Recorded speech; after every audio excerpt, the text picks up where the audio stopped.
Hello everyone. In this video, I will show you how to fix the problem when you cannot install apps from the Microsoft Store.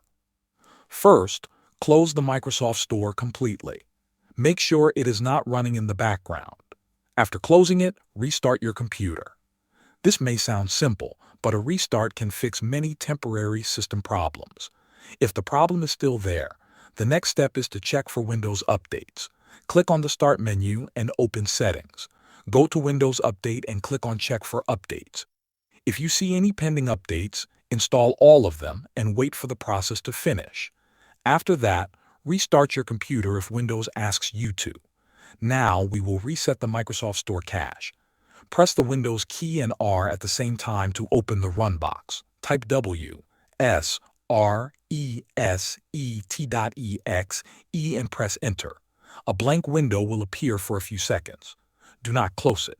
When the process is done, the Microsoft Store will open automatically.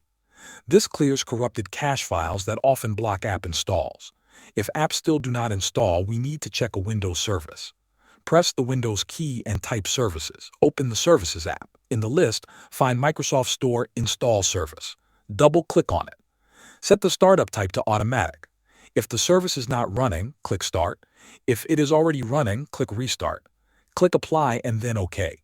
After doing this, close the Services window and restart your computer one last time. When your system is back on, open the Microsoft Store and try installing the app again. In most cases, this fully fixes the problem. Thanks for watching.